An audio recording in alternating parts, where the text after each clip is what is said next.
नमस्कार दोस्तों, आज हम बात कर रहे हैं 15 अप्रैल सन 1912 के वो रात के बारे में जो इतिहास के पन्नों में हमेशा हमेशा के लिए दर्ज हो गई।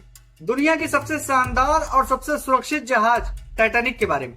इस जहाज को लोग द असिंकेबल शिप कहते थे, जो कभी पानी में डूब नहीं सकता। लेकिन इस जहाज ने बनाई समुद्री घटना की सबसे दर्दनाक कहानी। टाइटैनिक, जो कि एक ब्रिटिश पैसेंजर शिप था जिसे व्हाइट स्टार लाइन कंपनी ने बनाया था। टाइटैनिक की जो पहली यात्रा थी वो 10 अप्रैल 1912 में इंग्लैंड से न्यूयॉर्क जा रही, जिसमें कुल 2200 लोग सवार थे, जिसमें अमीर व्यापारी, आम यात्री और 900 से ज्यादा क्रू मेंबर थे। टाइटैनिक उस वक्त का सबसे लग्जरी शिप था, जिसमें swimming pool, dining hall, music room, सभी व्यवस्थाएं उपलब्ध थी। सबको उसमें पूरा भरोसा था कि ये जो जहाज है वो कभी नहीं डूबेगी। लेकिन 14 अप्रैल की रात अटलांटिक महासागर से जा रही ये टाइटैनिक जहाज एक आइसबर्ग से टकरा गई। टक्कर के बाद जहाज के निचले हिस्से में 5 सबसे बड़े छेद हो गए और जहाज में पानी भरने लगा, जिसकी वजह से जहाज नीचे की ओर झुकने लगा।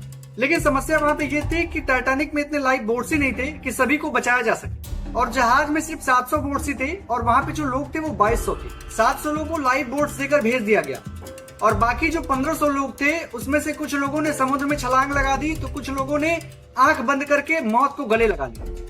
आधी रात से लेकर सुबह के 2:20 तक सिर्फ 2 घंटे 40 मिनट में ये जहाज पूरी तरीके से समुद्र में डूब गया। जिसके बाद कई सारे सवाल खड़े हुए, जैसे कि कैप्टन को आइसबर्ग क्यों नहीं दिखा? क्या कैप्टन ने स्पीड कम करने में कोई गलती कर दी, या फिर टाइटैनिक के जहाज में ही कोई प्रॉब्लम थी?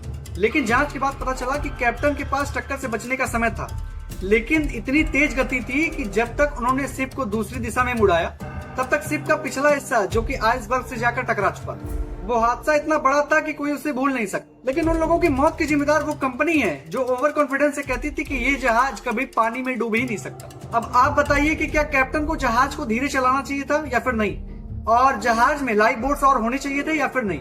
आप अपनी राय कमेंट्स में जरूर दीजिए और वीडियो को ज्यादा से ज्यादा लोगों तक शेयर कर दीजिए।